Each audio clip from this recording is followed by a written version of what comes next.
Kisah ini akan membuat Anda percaya bahwa gelar tidak menentukan segalanya. Inilah Susi Pujiastuti, seorang wanita yang drop out SMA, memulai bisnis jual beli ikan dari nol, hingga akhirnya menjadi Menteri Kelautan dan Perikanan Republik Indonesia. Seorang wanita yang drop out dari bangku SMA, memulai bisnis dari nol dengan menjual ikan di pesisir pantai. Tanpa gelar sarjana, tanpa koneksi politik, ia justru berhasil memimpin salah satu kementerian paling vital di Indonesia. Ini adalah kisah nyata Susi Pujiastuti, seorang pejuang sejati dari Pangandaran yang menaklukkan laut, langit, dan birokrasi, meninggalkan warisan yang tak terlupakan. Lahir di Pangandaran, Jawa Barat, Susi Pujiastuti bukanlah sosok yang terlahir dengan kemewahan. Sejak kecil, ia adalah pribadi yang berani, tangguh, dan tidak suka diatur. Di masa remajanya, ia membuat keputusan yang mengejutkan banyak orang. Ia berhenti sekolah di bangku SMA. Alih-alih mengejar pendidikan formal, ia memilih untuk mengejar pengalaman dan uang saku. Dengan modal hanya Rp750.000 yang ia dapat dari hasil menjual perhiasannya, Susi memulai bisnisnya sebagai pengepul ikan di Pangandaran. Setiap hari, ia berinteraksi langsung dengan para nelayan, berjuang dengan keras untuk mendapatkan ikan terbaik. Perjuangannya tidak mudah.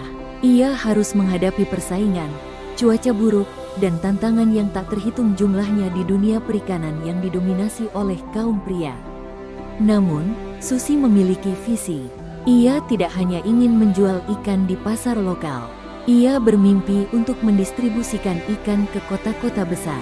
Dengan ketekunan dan kerja keras, bisnisnya terus berkembang. Ia kemudian mendirikan PT Asi Pujiastuti Marine Product pada tahun 1996 yang berfokus pada pengolahan ikan dan berhasil menembus pasar internasional. Mimpi Susi tidak berhenti di darat. Ia menyadari bahwa transportasi menjadi kendala utama dalam bisnisnya. Untuk memastikan produk ikannya tetap segar sampai ke tangan konsumen, ia mengambil langkah yang berani. Ia membeli sebuah pesawat.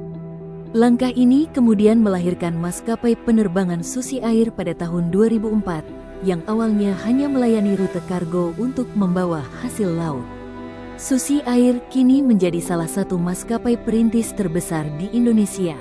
Kisah keajaiban hidup Susi mencapai puncaknya pada tahun 2014, ketika Presiden Joko Widodo menunjuknya sebagai Menteri Kelautan dan Perikanan. Susi Pujiastuti, wanita tanpa ijazah SMA, kini memimpin sebuah kementerian. Kepemimpinannya penuh dengan gebrakan. Salah satunya yang paling terkenal adalah kebijakan tenggelamkan kapal yang mencuri ikan di perairan Indonesia. Kebijakannya ini memicu pro dan kontra, tetapi berhasil membawa kedaulatan laut Indonesia ke tingkat yang lebih tinggi. Kisah Susi Pujiastuti adalah sebuah pengingat bahwa perjuangan yang sejati tidak ditentukan oleh gelar, melainkan oleh keberanian dan ketekunan. Mimpi yang besar bisa diwujudkan dengan kerja keras dan mental baja.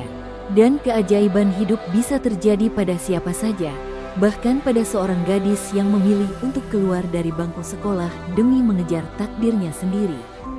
Jangan lupa, subscribe Hanya Cerita untuk kisah perjuangan, mimpi, dan keajaiban hidup lainnya yang akan menginspirasi setiap langkahmu.